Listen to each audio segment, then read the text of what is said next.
Le sous-préfet de l'arrondissement de Tchang, dans le département de la Bénois, région de l'Ouest Cameroun, dans un communiqué précise que les consommateurs de produits alimentaires décrient l'utilisation du formol par certains commerçants dans l'optique de faire mûrir ou de conserver les dits produits, tout en appelant à la responsabilité des commerçants véreux dans la course effrénée et du gain facile. D'où la thématique de ce soir, nutrition du formol à table.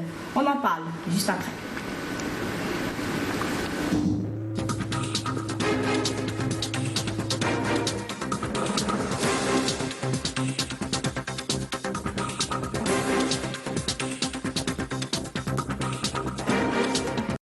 Mesdames, Messieurs, bonsoir. C'est un plaisir de vous retrouver pour cette dernière livraison du débrief de l'actualité sur Canal 2 International. Nous sommes en direct sur Facebook et YouTube, nos différentes pages. Il vous suffit tout simplement de chercher le logo vert. Le panel est très bien constitué, vous l'avez certainement déjà remarqué.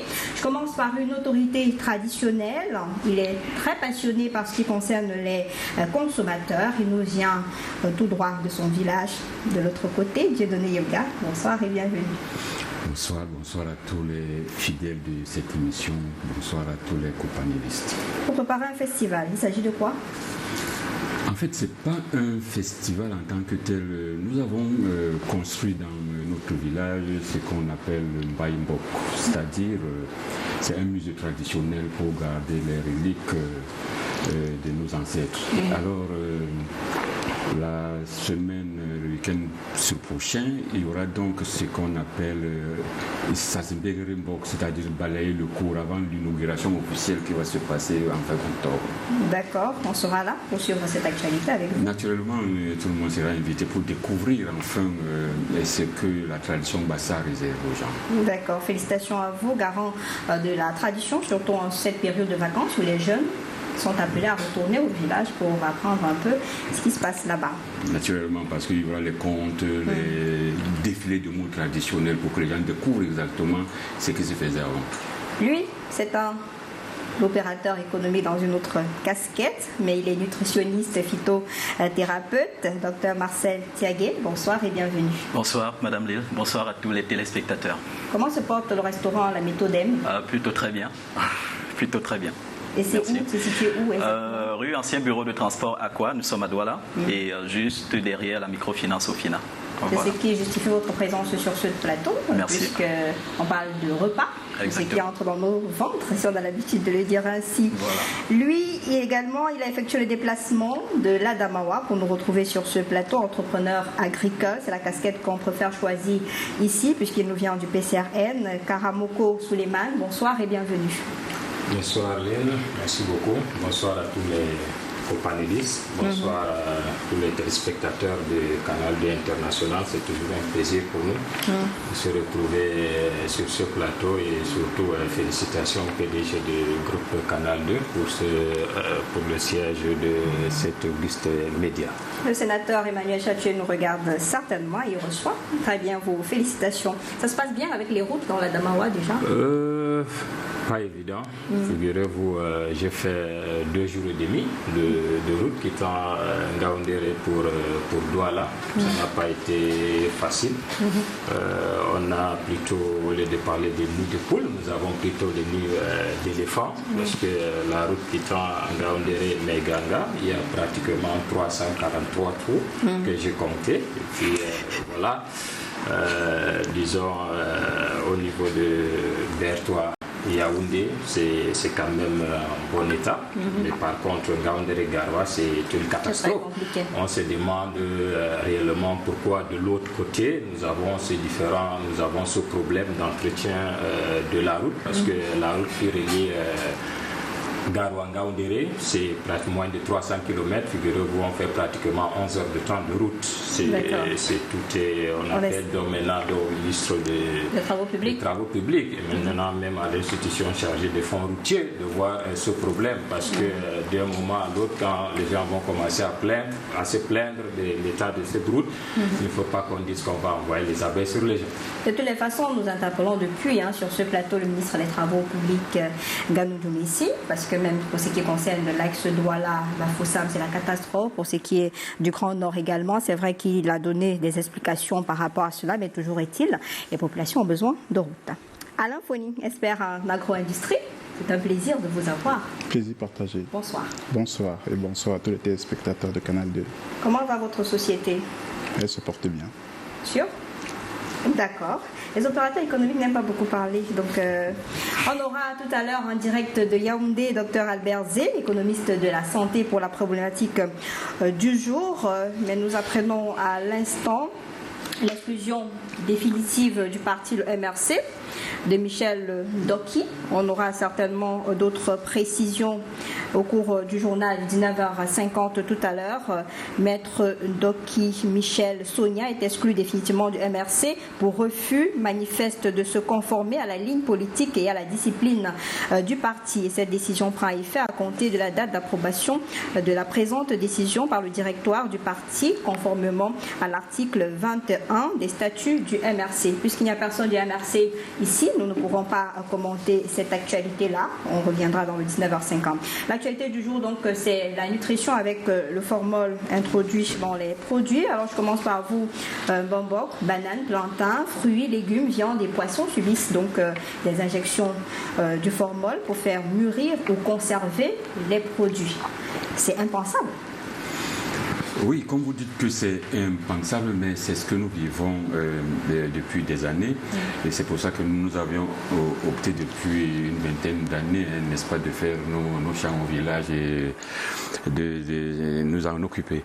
Même les viandes de brousse que vous trouvez à Vogada, Ndokoti, même en route, et vous allez trouver des viandes qui sont conservées. Vous imaginez qu'un chasseur va en forêt et les forêts ne sont pas à 2 km, c'est des dizaines de kilomètres.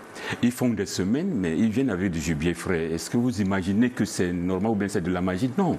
C'est pour ça que sur l'axe lourd, souvent, quand vous trouvez un porc épic vivant, mais il coûte cher et on préfère l'acheter tout vivant parce qu'au moins là, en ce moment-là, on est un peu sûr. En plus, vous parlez des fruits. Moi, je n'en prends plus, sauf ce que j'ai dans mon verger. Parce qu'en route, que ce soit des avocats, que ce soit la banane, que ce soit les oranges, mais ils mettent des produits pour que ça mûrisse rapidement. Pour ça, c'est la part du gain. Donc, sincèrement, il faudrait que, comme vous en parlez, nous félicitons ce sous-préfet-là de Tchang d'avoir mis ça à la lumière du jour. Il faudrait que les autres sous-préfets vraiment suivent le pas pour protéger notre santé. Alain, on en parlait en off, c'est un phénomène pas nouveau, mais c'est une découverte récente. Alors, c'est un phénomène qui n'est pas nouveau. C'est tout à fait pertinent de la part de l'autorité administrative de signaler ce problème. Je pense qu'il faut s'interroger sur les véritables motivations des personnes qui ont ces mauvaises pratiques. Parce qu'il faut savoir que dans la chaîne alimentaire, il y a beaucoup de personnes qui interviennent. C'est-à-dire qu'il y a des planteurs, il y a des gens qui viennent acheter, par exemple, la banane plantain au champ, des grossistes, qui vont revendre à des gens sur les marchés, à des détaillants. Et le vrai problème de ces personnes, c'est qu'ils ne sont pas professionnels. Qu'est-ce qu'ils essayent de faire? Ils essayent d'avoir le bon produit, à la bonne place, au bon prix et au bon moment pour pouvoir écouler leurs marchandises. Mais ils devraient plutôt essayer de relever les défis technologiques qui sont liés à l'exploitation de ces cultures-là, à savoir par exemple essayer de maîtriser la durée de vie verte, savoir à quel stade on doit récolter la banane plantain, étudier le temps de transport, étudier le temps pendant lequel il va être stocké et étudier la rotation de son stock pour savoir quand est-ce que les clients vont effectivement prendre la marchandise. Donc il faut vraiment que les gens arrivent à faire ces métiers-là de façon un peu plus professionnelle et responsable pour préserver la santé des consommateurs. De l'autre côté, il y a également la question des dispositifs de toxicovigilance.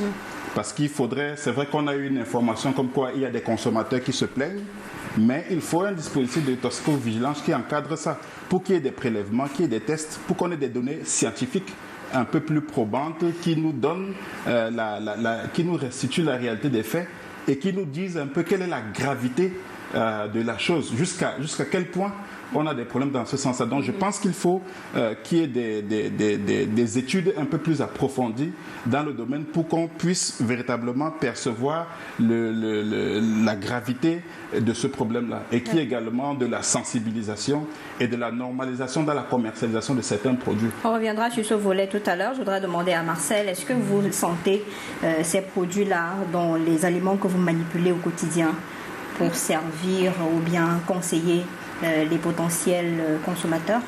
Disons qu'avant d'y arriver, il faut, un peu comme avec les autres qui partagent le plateau avec moi, saluer l'initiative de cette autorité. Il était grand temps que quelqu'un se prononce dessus. Et on a justement envie de ce pays-là où les autorités prennent la responsabilité d'un certain nombre de combats.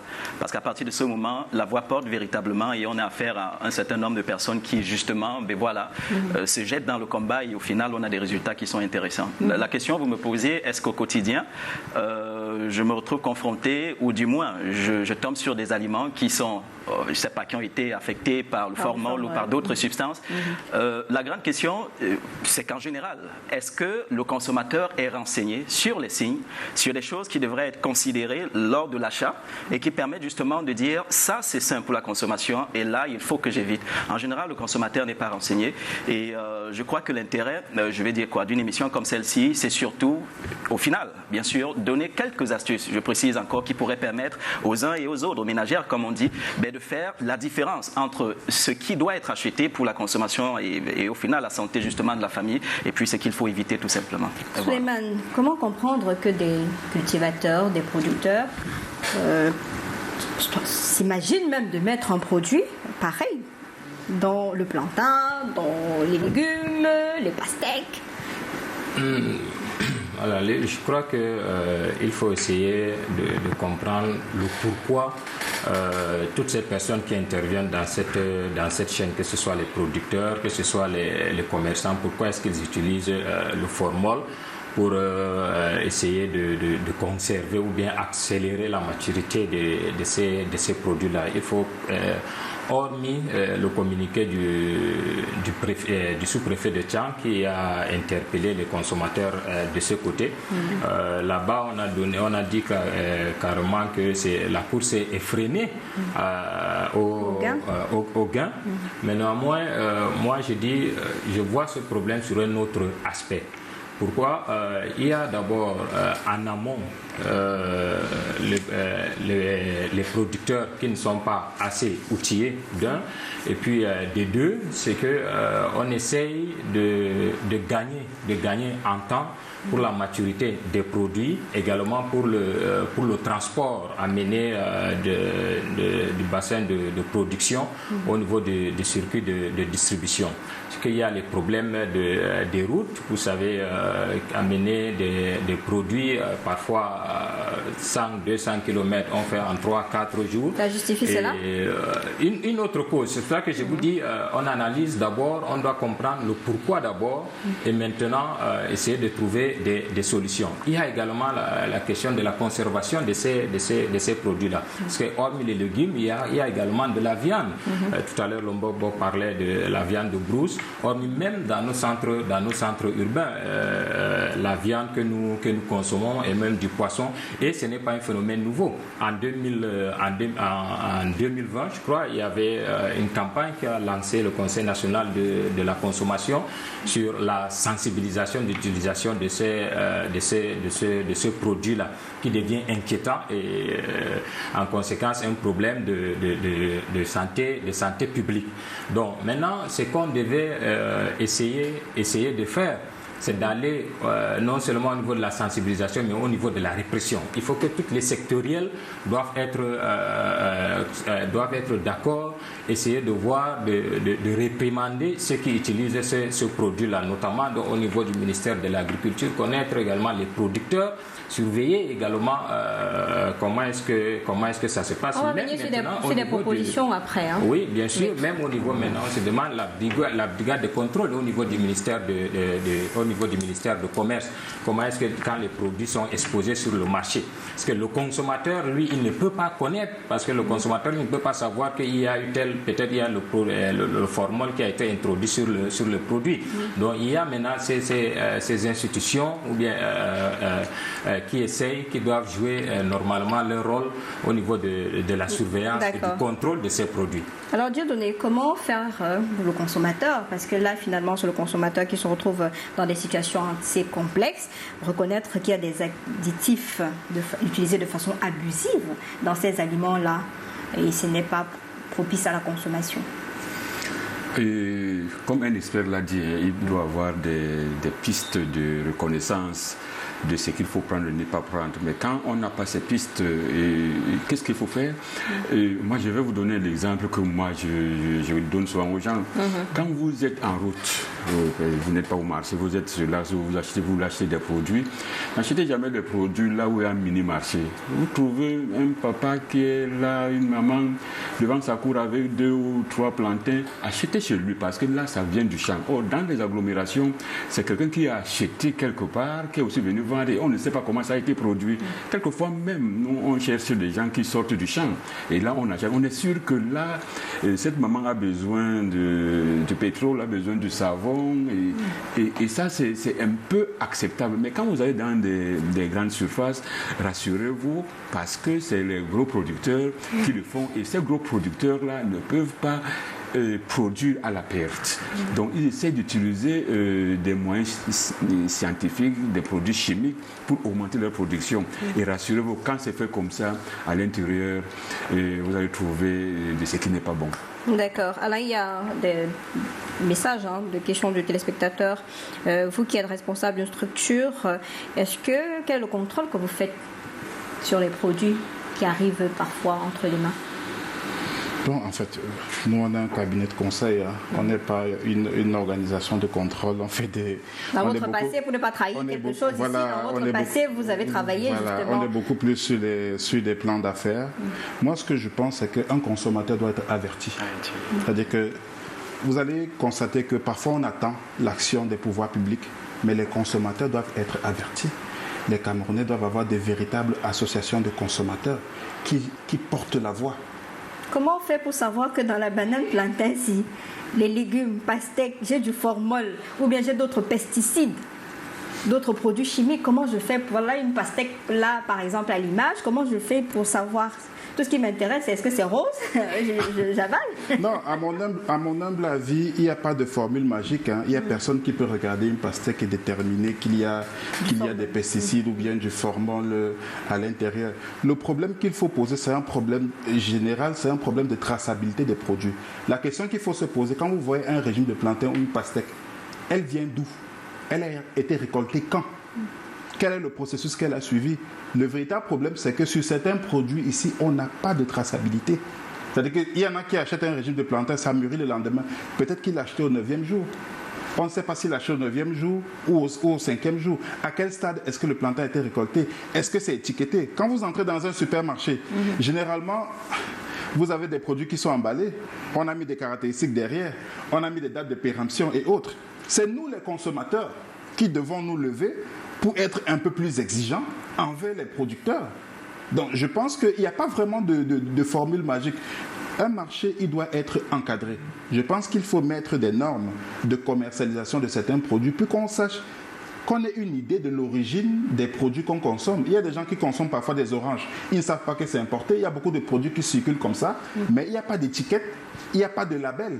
Vous voyez un peu, le poivre de Penja, on peut déjà savoir d'où ça vient, mais c'est important pour les producteurs de développer des labels pour faire la différence sur le marché, d'étiqueter leurs produits. Si vous allez aujourd'hui dans certaines grandes surfaces, vous allez trouver de la banane plantain étiquetée qui vient d'une plantation du sud-ouest. Donc il faut aller vers des gens qui vont un peu dans le sens de la traçabilité. Mais malheureusement, comme nous restons un peu dans la distribution traditionnelle, les consommateurs sont obligés de se renseigner par eux-mêmes pour connaître un peu l'origine de leurs produits. Donc c'est pour dire qu'un marché, il doit être encadré. Même sur les prix, comme je disais tout à l'heure, on vend les plantains au régime. Ça n'a pas de sens. D'un régime à l'autre, on ne connaît pas en fonction de quoi est-ce qu'on fixe le prix. Voilà, donc c'est-à-dire qu'il faudrait un peu moderniser la commercialisation de certains produits de base, ok, et essayer d'avoir un minimum de traçabilité pour qu'on sache d'où viennent les produits qui arrivent sur les étalages, comment est-ce qu'ils sont conservés, qu'il y ait des contrôles qui soient effectués. Ça peut être fait par les autorités, mais ça peut être également fait soit par des associations de producteurs et les associations de consommateurs aussi, qui doivent être aussi un peu plus dynamiques. Voilà. Pour ne pas, en fait, on a choqué véritablement, le formol, c'est ce produit qu'on utilise pour les cadavres, pour conserver les corps dans les morgues. Donc du coup, ces produits-là, justement à l'image, se retrouvent en train d'être injectés dans les bananes, dans les plantains, dans la viande, le poisson, les pastèques et autres fruits pour rapidement faire mûrir ce plantain-là. Oui, allez-y. Alors, je crois qu'il faut s'interroger aussi, parce qu'il faut aussi essayer de gérer le problème à la source. D'où vient le formol? Comment est-ce qu'il circule? Comment est-ce qu'on fait pour se procurer du formol? Si c'est déjà au niveau des hôpitaux. Normalement. Non, ce ne sont pas des produits de grande consommation qui peuvent être achetés n'importe comment. Je pense qu'il y a également un contrôle en amont pour éviter déjà la circulation du produit à des personnes qui ne sont pas autorisées. D'accord. Alors Marcel, on se rend compte avec ce prétexte-ci qu'il y a véritablement dans nos marchés beaucoup de produits alimentaires teintés de produits chimiques.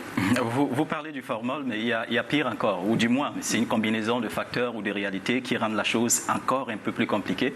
On est un peu conscient, ou du moins on a nouvelle du fait que certains pêcheurs utilisent une substance comme la gamalite pour pêcher du poisson, tuer du poisson, je préfère dire. Voilà. Et puis, dites-vous une chose, quand on a fini de pêcher, c'est clair que du poisson, au contact d'une substance nocive, comme si vous voulez la gamalite, ben, il faut trouver un moyen de conservation. Le même poisson peut être exposé au formol. Vous voyez jusqu'où la toxicité va en fait. Le même poisson peut être exposé au formol. Et voilà comment finalement on se retrouve avec, je vais dire, des consommateurs qui, voilà, du jour au lendemain développent un certain nombre de pathologies. Surtout que j'ai fait remarquer que nous avons un problème aujourd'hui au Cameroun, c'est la complexité des cas de santé. Avant, on souffrait d'un palu, on souffrait d'une hypertension. Mais aujourd'hui, vous avez des patients qui vous multiplient des problèmes de santé. On se pose la grande question, mais ça vient d'où exactement? Ah ben, si vous voulez, on est en Afrique, la sorcellerie est plus ou moins responsable de tout. Mais pour je vais dire quoi, rester dans la logique du monsieur qui vient de parler, désolé si je n'ai pas retenu le nom, merci beaucoup, voilà. Le consommateur devrait prendre ses responsabilités. Vous savez, on est un peu plus conscient sur, je vais dire quoi, la plupart des choses. Pour ouvrir un compte bancaire, vous questionnez la banque. Est-ce qu'elle va conserver votre argent? Pour acheter une voiture, vous faites venir des mécaniciens. Est-ce que la voiture est en bon état? Je ne sais pas si on se comprend. Pour acheter un terrain, et surtout aujourd'hui au Cameroun, on prend un certain nombre de dispositions. La grande tristesse, justement, c'est que rien n'est fait en ce qui concerne la nourriture. Dès que c'est servi, on mange. Ça sort d'où? Qui a cuisiné? Quel est le chemin ou le mécanisme, je précise encore, que cette nourriture a pris, ou du moins, le chemin, je préfère dire ça, a pris pour arriver enfin sur la table. Aucune question n'est posée à ce sens. Et je crois que, voilà, au final... Vous êtes en contact avec des patients, pour ceux qui font du régime, pour lutter contre l'obésité et autres maladies. Depuis que le courrier est sorti, il y a des gens qui ont forcément peur. Oui, comment est-ce que quel nouveau dialogue ou bien le nouveau discours? C'est vrai qu'avec ce qui s'est passé, il y a pas mal de choses qui vont nécessairement être faites dans ce sens. La chose que je souhaite dire, je vais dire quoi pour poursuivre, c'est que il y a des astuces. J'étais déjà en train de dire ça là tout à l'heure. Il y a des petites astuces qu'on peut utiliser pour faire la part. Prenons le cas de la viande. Ce n'est pas une nouvelle pour la plupart des téléspectateurs qui regardent. C'est clair qu'une viande qui n'attire pas de mouches n'est pas consommable. Mais combien, et vous savez en général, quand le vendeur est conscient que cette viande risque de ne pas tenir très longtemps, il est très gentil quand il coupe. On est d'accord avec ça? Il ajoute les portions parce qu'il faut qu'il les coule, puisqu'au final, s'il ne fait pas attention, il ne reste pas avec grand-chose. Et moi, le secret que j'ai souvent donné aussi, en dehors du fait de se rendre compte de s'il y a les mouches autour ou non, attendez quand la viande quitte la boucherie pour le marché, avant d'acheter, quitte à ce que vous rentrez conserver à la maison. Parce que quand vous laissez la responsabilité à celui qui vend de conserver, vous n'êtes en général pas sûr de comment il conserve. Et vous savez, les problèmes de conservation, un peu comme disait Aladji tout à l'heure, si je n'exagère pas, c'est toute une histoire en fait. C'est toute une histoire. L'homme a toujours réfléchi sur comment il va conserver les aliments. Est-ce que vous savez, j'étais en train de dire le problème est encore plus grave que vous imaginez, qu'en ce qui concerne le poisson fumé par exemple, il y en a qui, au lieu d'utiliser le bois pour fumer, vont dans les salons de couture et tout, acheter les tissus et c'est avec ça ils fument le poisson. C'est d'autres formes de poison. Si vous voulez, pauvres consommateurs qui au final ne réalisent pas qu'est-ce qui s'est passé et tout. Parce que encore on se dit, si on est suffisamment organisé en tant que famille, suffisamment organisé en tant que société, si on peut se mettre ensemble, pourquoi ne pas fumer notre poisson? Pourquoi ne pas créer un dispositif sur place à la maison pour fumer notre poisson? Donc vous voyez, il y a des petits détails comme ça et peut-être revenu tout à l'heure sur, je vais dire quoi, pour vraiment présenter les différentes astuces qui peuvent nous être utiles au quotidien. D'accord, c'est pour ça que vous êtes là, merci. Qu'est-ce qui est finalement autorisé? Qu'est-ce qui ne l'est pas? Quelles sont les normes? Parce que ça soulève quand même un tas d'interrogations pour ce qui est du consommateur et même l'environnement dans lequel nous fonctionnons. C'est un peu compliqué de dire que le consommateur doit être capable de reconnaître tel produit, est-ce que ça a été intoxiqué par ces produits? C'est un peu compliqué. Mais c'est possible. Moi, je dis la responsabilité revient au pouvoir public. La responsabilité doit revenir à l'État. C'est l'État, parce que le rôle premier de l'État, c'est de garantir notre sécurité alimentaire également. C'est pour cela qu'il y a certains ministères en charge, non seulement des questions de l'agriculture, de l'élevage, du commerce, qui réglementent toute cette activité-là. Et quand ceux qui utilisent, parce que je ne sais pas si c'est au niveau des producteurs ou bien au niveau des commerçants qui utilisent ces produits toxiques à ce niveau, c'est que l'État devait, par exemple, dans les marchés, il y a les services d'hygiène. Il y a les services d'hygiène qui sont... Mais si ce service-là n'est pas outillé pour détecter... On ne peut pas dire que le service d'hygiène de l'État n'est pas outillé. C'est pour cela que je vous parle de la responsabilité de l'État. Pourquoi mettre un service qui n'est pas outillé? Ils sont en réalité outillés, mais le problème c'est qu'au niveau de la gouvernance, de la corruption, quand on attrape peut-être un commerçant véreux ou un producteur véreux, on connaît tous comment est-ce que ça se passe au Cameroun. Il n'y a pas d'action forte, parce qu'il faut une répression forte. Mais pourquoi d'abord la responsabilité elle est individuelle d'abord? C'est-à-dire que le producteur qui est là doit savoir qu'il a affaire à des milliers de personnes en face de lui. Tu n'as pas besoin que le chef de l'État vienne se passer devant vous pour vous appeler à votre responsabilité. Non, il y a les sectoriels, il y a les démembrements, La responsabilité est individuelle. Bien entendu, la responsabilité est individuelle. Je ne dis pas que c'est faux. Mais maintenant, quand on attrape peut-être un individu, un commerçant peut-être qui utilise ces produits, qu'est-ce qu'on fait de cette personne? Et de là, s'il y a une contrainte forte de l'État, je pense que ça va amener les autres à réfléchir par deux fois. Et je fais encore revenir, je dis, il faut toujours chercher à savoir la cause profonde de ces utilisations de ces produits-là. Il y a par exemple, pour les questions de la viande, du poisson, sont les questions de conservation de ces produits. Maintenant, pour cette conserver dans la viande ou bien du poisson, il faut de l'énergie. Par exemple, un commerçant qui a le problème de conserver sa marchandise, il va forcément recourir à ces méthodes-là. Il y a la banane, ceux qui sont au champ n'ont pas besoin d'énergie. Ça, c'est un autre aspect. Maintenant, pour les légumes et les fruits, même les producteurs utilisent cela parce qu'ils n'attendent pas la maturité physiologique de ces produits-là. Donc ils font recours à l'utilisation du formol. Maintenant, au-delà, malheureusement, au-delà de faire de la sensibilisation, il faut énormément de la répression. Il faut également encadrer ce secteur d'activité. On va revenir là-dessus tout à l'heure, ne vous inquiétez pas. Le temps pour nous d'aller à Yaoundé, essayer avec le concours de Collins Montrand si Dr Albert Zé est déjà bien positionné pour son avis sur cette question, cette problématique de l'utilisation du formol pour ce qui est des produits alimentaires. Le Dr Albert Zé qui est économiste de la santé et qui réagit depuis Yaoundé. On l'écoute. Le formol est une substance chimique qui est généralement utilisée pour la conservation des tissus humains, animaux ou végétaux. Donc généralement, pour ceux qui ont souvent eu cette habitude et qui ont souvent été confrontés à ce qui se passe dans les morgues, on sait que pour conserver des corps, il faut forcément utiliser du formol. Maintenant, il s'avère que c'est une substance, comme toutes les autres substances, qui à utilisation inappropriée, peut créer donc de véritables dégâts sur la santé des populations. On peut noter en quelque sorte des conséquences telles que les cancers qui sont déjà avérés. Nous avons également des cas d'infertilité dans la jeunesse. Nous avons même également des lésions cutanées et voire même oculaires. Ça peut aller un peu plus loin que ça.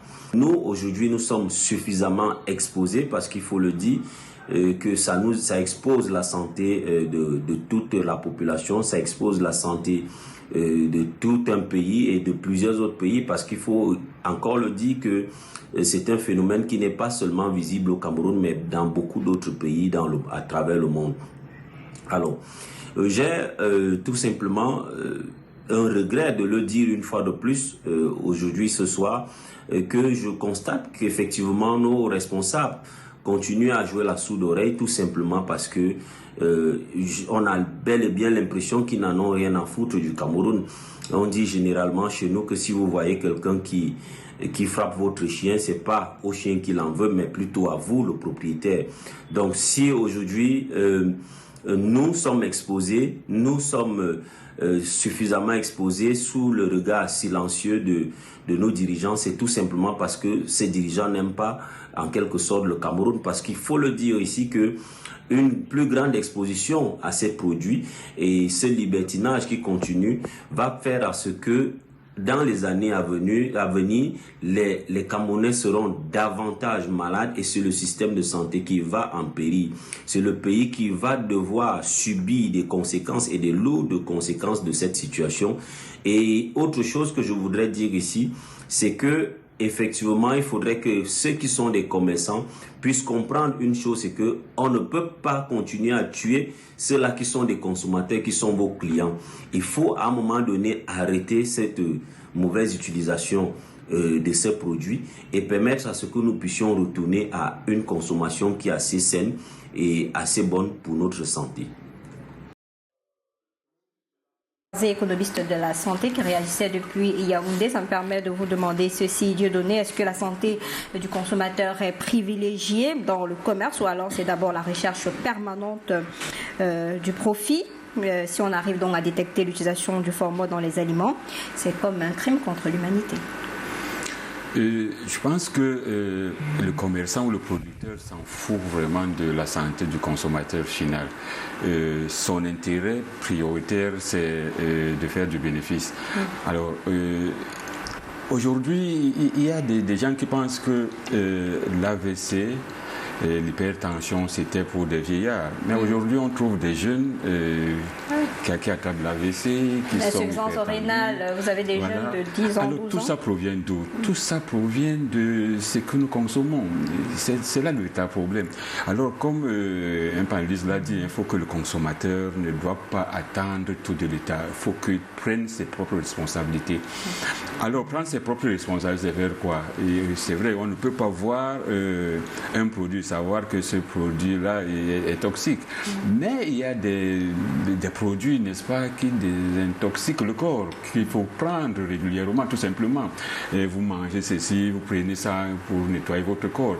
Pour ceux qui ne connaissent pas, c'est des produits naturels qui sont dans nos forêts, il faut s'en approprier. Comme ça, tout le monde a ça. Et puis, on peut éviter l'AVC, on peut éviter...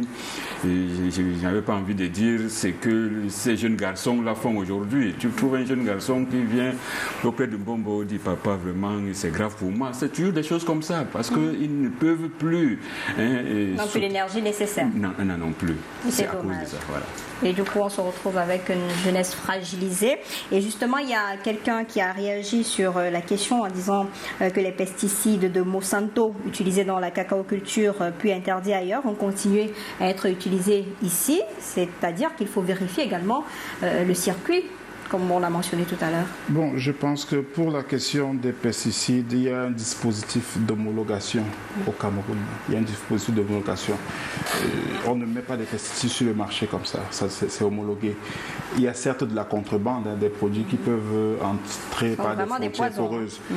Toutefois, pour la question qui nous concerne, je pense qu'on est beaucoup plus dans la toxicovigilance, dans la mise en place des dispositifs de toxicovigilance. Comment faire des prélèvements dans des marchés, avoir des laboratoires qui soient équipés pour nous donner la bonne information, pour nous donner la bonne information sur les produits. Quelle est la valeur aujourd'hui du certificat phytosanitaire? Vous savez, il y a des frontières dans lesquelles, lorsque vous arrivez avec un produit, il y a beaucoup de gens qui voyagent quand vous allez à l'étranger. Il y a des gens qui vous délivrent un certificat. La réalité, c'est que c'est monnaie pour la plupart. Vous pouvez aller vérifier.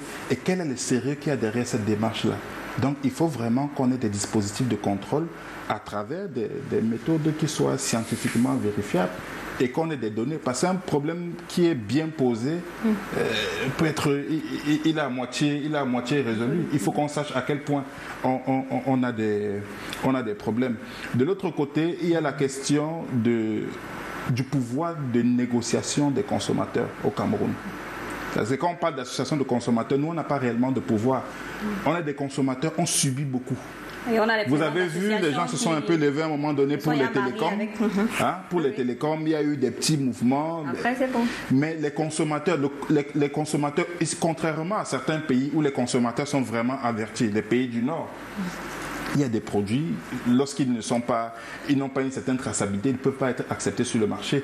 Mais de l'autre côté également, il y a des questions de normalisation. C'est-à-dire que si on s'intéresse à la norme sur la farine et sur pas mal de produits, il faut s'intéresser également aux produits de base.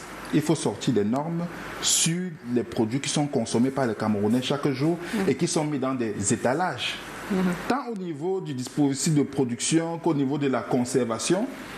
Il y a beaucoup de produits qui systématiquement ils sont vendus même par terre. C'est-à-dire qu'on met des produits par terre et les Camerounais achètent. Il faut qu'on change les comportements. Heureusement, on voit l'arrivée aujourd'hui de la grande distribution. On a certains marchés locaux qui se modernisent un tout petit peu comme j'ai un peu vu le marché d'Angola au centre-ville de Yaoundé. C'est des initiatives comme ça qu'il faut promouvoir pour faire en sorte que les consommateurs puissent acheter des produits dans de bonnes conditions et qu'il y ait une certaine traçabilité sur les produits, qu'on sache d'où vient un produit avant de l'acheter. Donc le consommateur doit être exigeant. Et les pouvoirs publics doivent être également exigeants. Et il faut pratiquer une tolérance zéro. Non, exigeant. Est assez faible. Non, même si le choix. Non, on ne peut pas. Sa bédaine et puis ça va. On ne doit pas tout accepter. On ne doit pas tout accepter parce que c'est une question de santé. C'est une question de vie ou de mort. Et ceux qui font les mauvaises pratiques, on dit il faut la tolérance zéro. Il faut les traduire en justice. Il faudrait qu'il y ait des exemples patents qui montrent qu'on a pris des gens en flagrant délit et qui ont été condamnés pour cela. Parce qu'on ne peut pas sacrifier la vie d'un enfant ou d'un parent parce qu'on a un problème avec la route et autres. Non, pour aucune raison, on doit se faire de l'argent en tuant les autres. Donc c'est une question d'éthique. On doit pouvoir, comme on dit entre guillemets, se débrouiller pour gagner de l'argent, mais il ne faut pas non plus... De façon voilà, il faut garder une certaine éthique. De l'autre côté, il faut également former nos producteurs, former nos commerçants. Les questions de durée de vie, les questions de conservation. Il y a des investissements à faire dans le secteur, mais il y a également du renforcement de capacité à faire pour que les gens puissent arriver à maîtriser la chaîne alimentaire. Et enfin, ce que je pourrais dire, ce sont des questions de trade marketing. C'est la collaboration entre les producteurs et les commerçants. Je le disais tout à l'heure, il y a des problèmes, ils utilisent des produits parce qu'ils n'arrivent pas à maîtriser le marché. Ils ont besoin que leurs produits passent au bon moment. Mais pour cela, il faut s'entendre. Il y a des moments où il faut qu'on sache que les commerçants et les producteurs nous font des promotions. Ce n'est pas seulement dans les supermarchés qu'on doit faire les promotions. Généralement, quand ils vendent des produits moins chers... Les ventes promotionnelles. Un peu comme avec la tomate, c'est quand ils ont des problèmes. C'est quand ils n'ont pas le choix.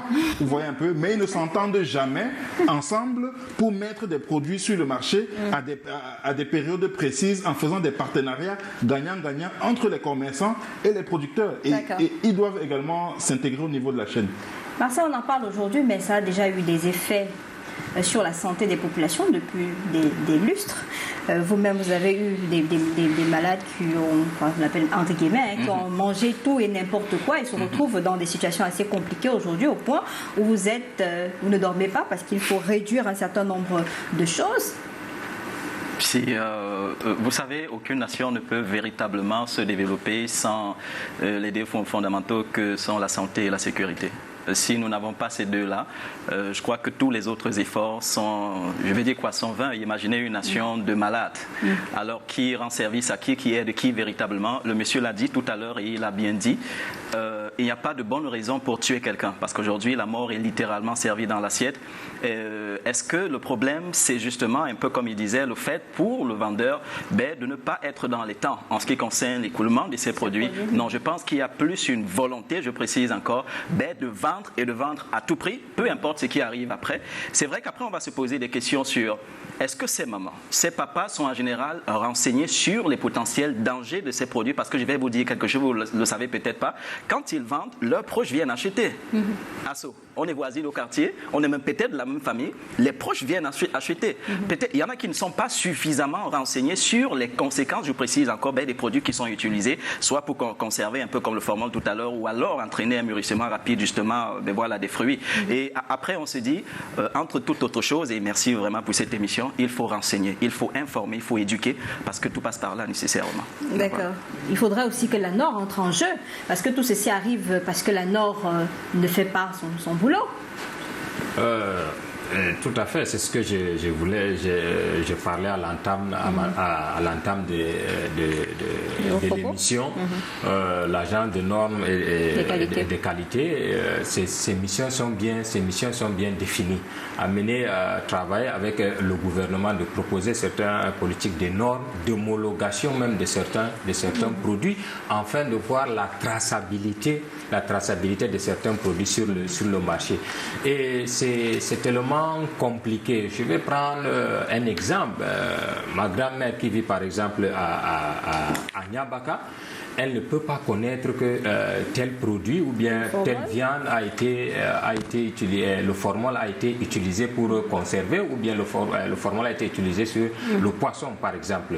Maintenant, comment est-ce que ça doit se passer? Et j'insiste là-dessus, les services d'hygiène dans les marchés.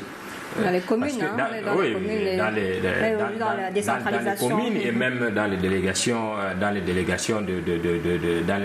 de commerce, et même au niveau de l'élevage. Il y a des brigades au niveau du ministère de l'élevage qui sont permanemment dans les marchés, qui contrôlent ces produits-là. Mais malgré le fait qu'ils sont là, et ce phénomène subsiste toujours. Ça veut dire qu'on n'a pas encore trouvé une solution pérenne pour éradiquer ce phénomène-là. D'où maintenant l'appel à la vigilance, hormis des consommateurs maintenant, des pouvoirs publics, parce que c'est lui qui a le pouvoir de déterminer vraiment, c'est lui qui a le pouvoir d'avoir ces laboratoires, c'est lui qui a des personnels qualifiés, qui peut mettre ces personnels sur le terrain pour déterminer que tel produit a été intoxiqué ou pas. Et c'est lui qui doit nous protéger, nous les consommateurs qui ne sont pas avertis. D'accord. Et c'est pas évident parce que le pouvoir d'achat, il est d'abord, il est très faible. Vous voyez quelqu'un qui a passé toute sa journée à travailler pour avoir 500 francs, il ne peut pas aller sur le marché, il cherche un produit juste pour essayer de se maintenir. Il ne va pas chercher à savoir que tel produit sort d'où, ou bien tel poisson, telle viande sort d'où. Il va seulement acheter pour c'est ce que je disais tout à l'heure.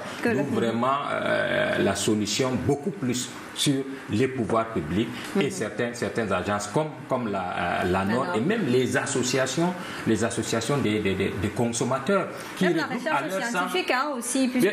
bien évidemment et même les associations des consommateurs qui regroupent en son sein des personnes qualifiées, des personnes averties qui peuvent donc détecter, tout le temps travailler, alerter même les alertes et surtout à ce niveau les alertes. Il ne faut pas que l'alerte que vient de lancer le sous-préfet de Tchad reste ça va faire peut-être un buzz, on va en débattre pendant une semaine et puis ça va être un sujet déjà clos et puis l'année prochaine dans quelques temps on va encore venir parler de ce problème. Ce n'est pas nouveau. C'est pas nouveau et on en parle justement parce que quand on regarde le taux de mortalité, la tranche d'âge des personnes qui décèdent aujourd'hui, il y a lieu de se poser tellement des questions. Est-ce qu'avec ce prétexte-ci, Dieudonné, ce n'est pas l'occasion de revoir finalement la politique agricole au Cameroun?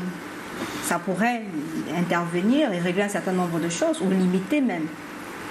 Alors, voir la politique agricole au Cameroun, c'est vrai que ça a toujours été dit. On organisait souvent des comices, et puis, mais ça s'est allé jusqu'où? Parce que quand on regarde, parce qu'il parlait de la Nord tout à l'heure, mais j'ai dit la Nord va s'occuper de la maman au village. Quand vous regardez les productions artisanales qui se font, qui va aller normaliser et contrôler la qualité à ce niveau-là? C'est impossible. Donc moi je pense sincèrement que organiser une politique agricole au Cameroun, ce sera un langage politique, tout simplement. Mais effectivement, c'est pas possible. C'est pas possible. Pourquoi? Parce que chacun cherche à gagner quelque chose. Parce que tout à l'heure, c'est Alain qui disait que où est-ce qu'on achète le formol. Mais on peut livrer le formol exclusivement aux hôpitaux, mais c'est ces infirmiers-là qui vont créer un circuit de vente. Parce que moi oui, parce que c'est pas un produit accessible. Hein. Du tout. Oui. Mais on trouve ça partout. Alors, moi, je voudrais insister sur une chose, parce que les deux co-panélistes ont parlé des associations de consommateurs. Parce qu'on a vu qu'ils se marient de plus en plus avec les pouvoirs publics et laissent le véritable job, c'est-à-dire s'occuper de la... En réalité, je le dis parce que je sais de quoi je parle. Oui, vous êtes justement... Le 6 mai 2011, il y a une loi cadre qui sort pour la création des associations de consommateurs. C'est normal, mais cette association n'est pas encadrée par l'État. Ça fait donc qu'aujourd'hui, les consommateurs même ne s'organisent pas pour créer des véritables associations de consommateurs. Et en ce moment-là, quand 10-15 personnes créent une association de consommateurs, ils prennent ça comme quelque chose qui doit arrondir leur fin de mois. Oui, c'est pour leurs intérêts. Et voilà. Et quand vous déclarez, ce qui a découragé même en plus, c'est que quand une association déclare, on dit, votre travail c'est de dénoncer, mais le suivi doit être fait par le ministre du Commerce. C'est eux qui suivent, et puis sûrement ils créent d'autres circuits derrière. En ce moment-là, les associations de consommateurs ne peuvent donc pas faire le véritable travail. Mais ce que moi j'ai dit tout de suite, c'est que les consommateurs doivent s'organiser pour prendre ce pouvoir de la consommation.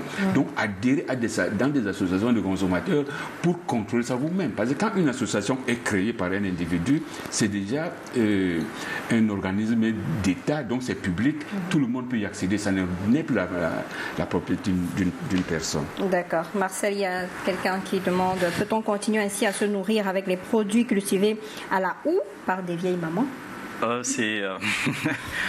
Imaginez si ça pouvait être possible. C'est peut-être la société qu'il nous faut nécessairement. On a organisé une série de séminaires, le dernier à Yaoundé, ça fait quelques semaines, où j'étais en train d'insister sur le fait qu'il faut, quand vous avez des parents au village, il y a des parents qui sont encore un peu consciencieux, qui cultivent encore un peu pour eux, et peut-être il y a ça qu'on vous envoie en ville et tout. C'est un réseau qu'on peut utiliser pour être sûr qu'au final, une partie de la nourriture qui arrive à la maison, d'une manière ou d'une autre, est saine. C'est maman au village qui a cultivé, elle a, de manière traditionnelle bien sûr, je vais dire ses habitudes traditionnelles et tout, elle les a mis en pratique, et puis au final vous avez quelque chose d'un peu plus sain.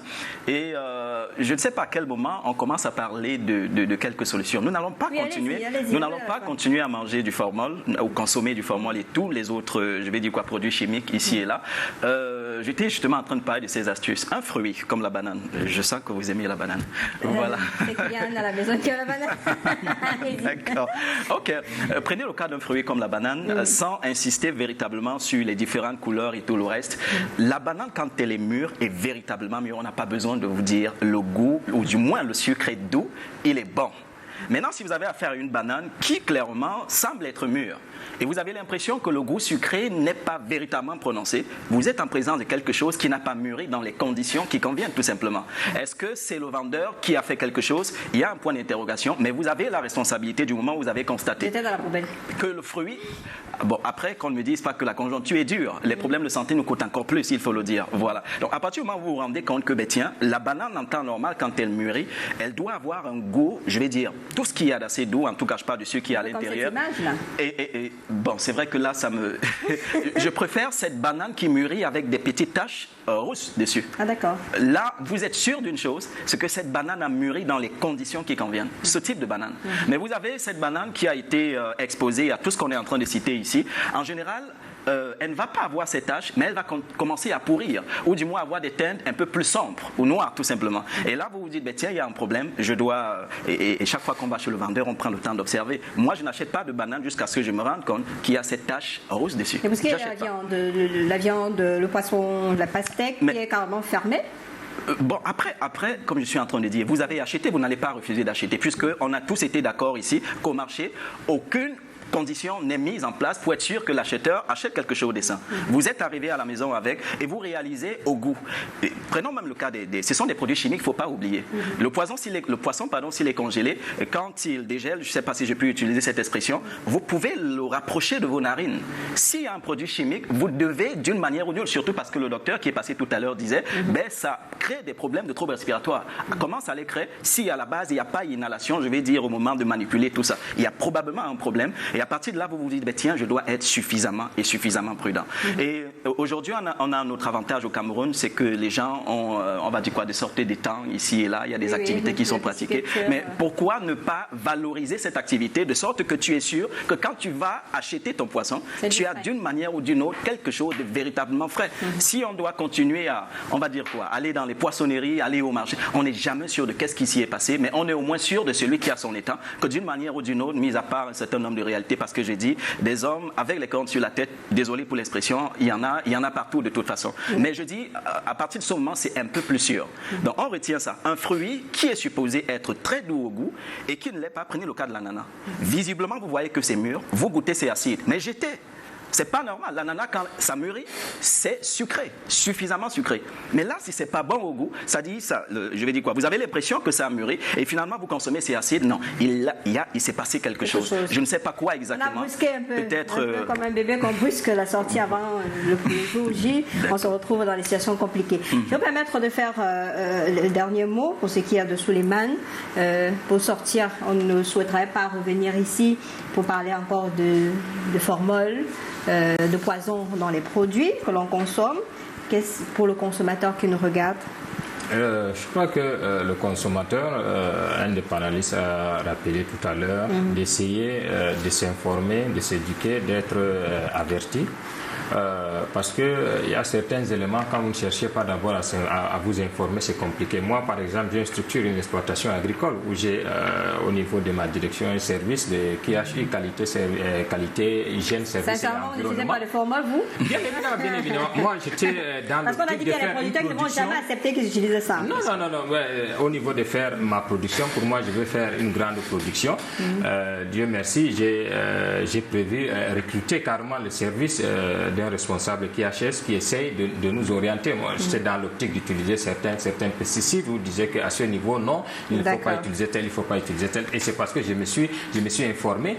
Et là, les produits que je sors coûtent n'est pas le même prix qu'il y a sur le marché parce qu'il y a certains coûts que j'utilise pour faire la production. Donc, il faut être averti et surtout regarder la qualité-prix c'est un élément qui peut vous amener à savoir que ce produit est bon ou pas. Alain, pour sortir. Contrairement à ce que vous avez dit tout à l'heure, j'aimerais qu'on en reparle une autre fois parce que c'est une excellente initiative de mettre ce genre de thématique dans vos émissions. Je pense qu'il faut poursuivre dans ce sens-là et même dans les réseaux sociaux aujourd'hui on parle de beaucoup de choses. Il faudrait qu'on se rende compte qu'on doit avoir le souci de l'intérêt général pour les producteurs. Et pour les consommateurs, il faut être averti. Il faut poursuivre la sensibilisation des consommateurs pour qu'ils prennent leurs responsabilités en main et faire en sorte que les pouvoirs publics également prennent leurs responsabilités en main en ce qui concerne la toxicovigilance. Et pour les commerçants, parce qu'on a interrogé les commerçants de Tchang, par exemple, ils vous disent que non, ça c'est les choses du sous-préfet. Nous, là, vraiment, nous, on cherche notre pain d'ici. Non, c'est pour ça qu'il faut absolument avoir un organisme au milieu qui va faire des tests et qui va vous dire que qu'il y a des problèmes à tel niveau, parce que tout cela, scientifiquement, il faut pouvoir le démontrer, que les déclarations des uns et des autres soient soutenues par des éléments probants. D'accord, merci beaucoup. Dieudonné, on retourne au village? Oui, naturellement, dès demain matin, je repars cultiver les ignames, la patate douce, le sans macabo. formol, sans pédit. Sans formol, sans pédit dans ma grande forêt. Merci beaucoup, Dr Martial. On vous retrouve sur Canal Matin et au restaurant La Méthode M pour bénéficier des produits sains, une alimentation saine, pour éviter de se faire empoisonner par tous ces pesticides et autres formols sur le marché. Merci d'être venu sur le plateau. Karamoko Suleiman, entrepreneur agricole, bon retour dans la Damawa. Ça a été un plaisir de vous avoir et nous espérons avoir les produits également de votre plantation. Merci. De l'autre côté, Alain Foigny, expert en agro-industrie. Merci également d'être venu. Merci d'être toujours disponible pour Canada International. Et merci au docteur Albezé, économiste de la santé, qui a réagi depuis Yaoundé pour ce programme. Merci à toute l'équipe technique. Je commence par René Djoubou qui était là, Colin Sowonchon à la réalisation, grâce à qui vous avez eu des belles images d'habillage tout au long de cette émission. Flaubert Chomnou qui est le relais sur ce qui est Internet. Miller Chanchou de l'autre côté. Alain Djampou également. Toute l'équipe technique, merci d'être avec nous. Je n'oublie pas Emmanuel Livieka qui était également avec nous tout au long de cette semaine. Demain, c'est le sport qui sera là pour le débrief de l'actualité. Si Dieu le veut, je vous retrouve la semaine prochaine avec d'autres thématiques. Invité juste dans le studio 1, c'est Alain Chinakanga pour le 19h50. Bonsoir. Merci.